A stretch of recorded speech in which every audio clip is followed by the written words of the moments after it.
Naiwan na lang niya dito yung helmet. Andito pa yung helmet niya. Oo, dalawang helmet nandito. Remembrance na lang ni Robin. Ito yung ginagamit ni Robin. Kay Kuya Nico ata itong isa. Kasi pag wala si Nico, si Robin talagang gumagamit ito. Bira Oo. naman si Nico eh. Saka ito, Oo. kay Pia. Kay Pia, kay Kuya Robin. Remembrance. Pero Gandang ang boses ng damdamin.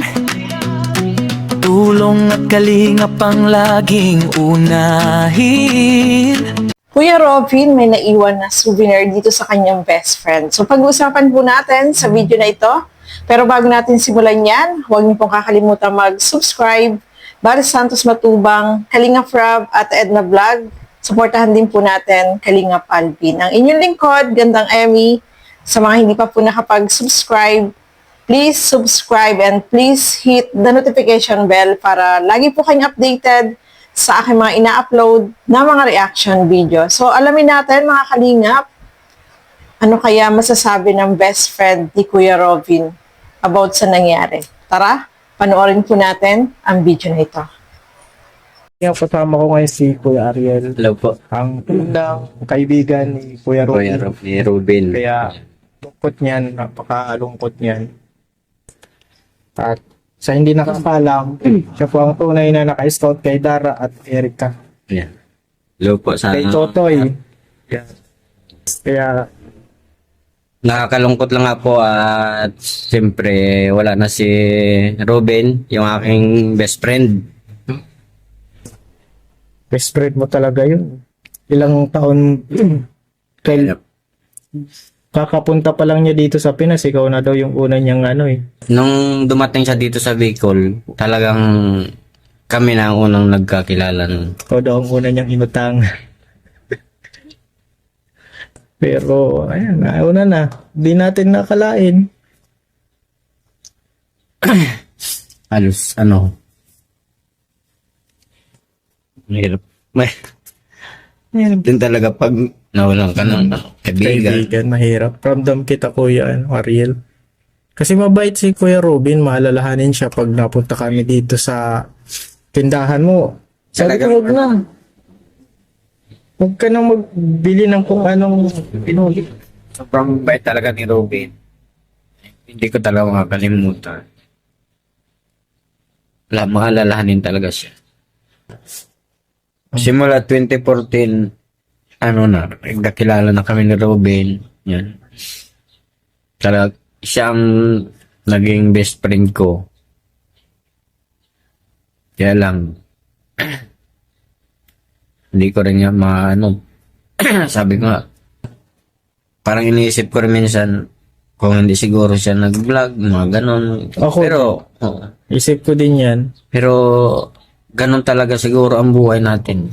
Talagang wala tayong magagawa. May hangganan yung buhay natin eh. Oo. Kasi naisip ko din, sana di ko na siya na-scout. Nasabi ko din yan eh. Naisikuhan ko din yun. Kaya lang sabi ko, ganon talaga siguro. Ang buhay natin kasi hindi naman natin hawak.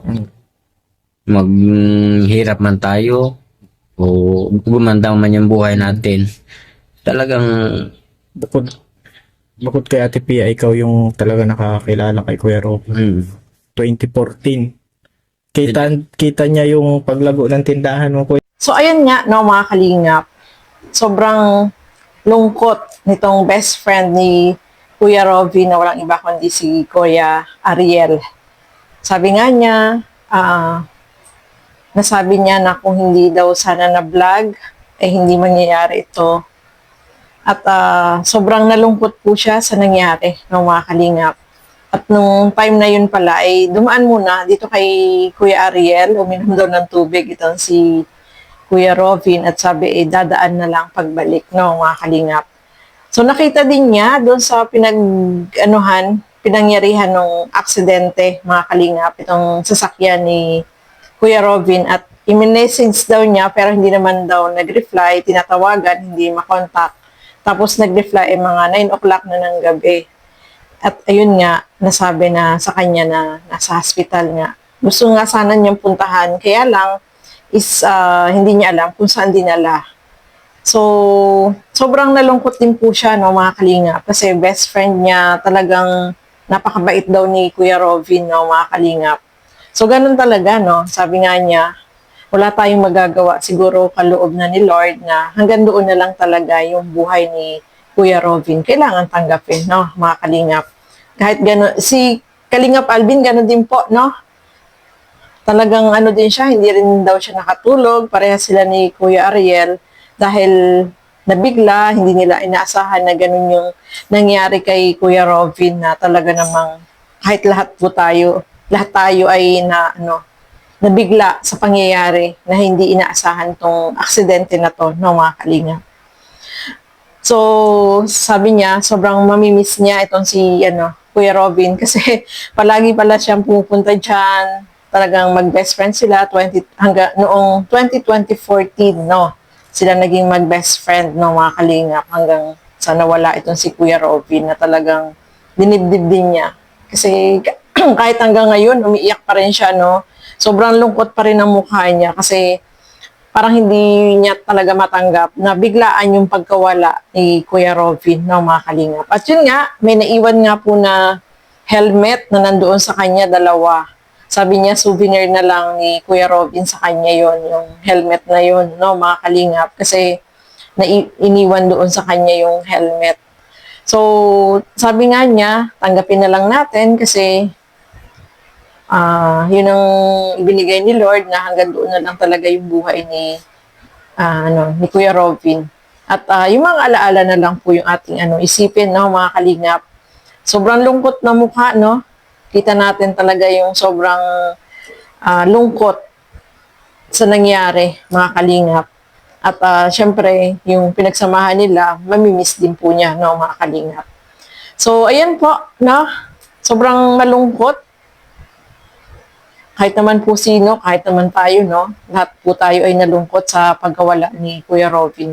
Alam natin na sobrang napakabait, no? Mabait at saka masayahin.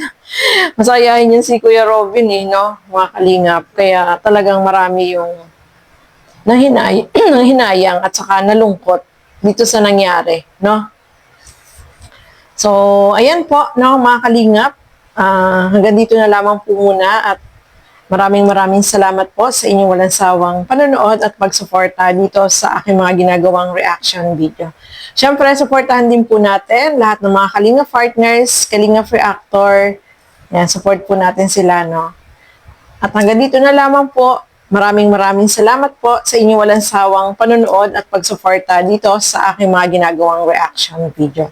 Siyempre, supportahan din po natin mga kalingap ang mga kasama ko po sa Karaba, Teacher and Angie Tivera Vlog, Kalingap Nolly, Darlene Vlog, and yung lingkod, Gandang Emmy. Sa mga hindi pa po nakapag-subscribe, please subscribe and please hit the notification bell para lagi po kayo updated sa aking mga ina-upload na mga reaction video. So hanggang dito na lamang po muna.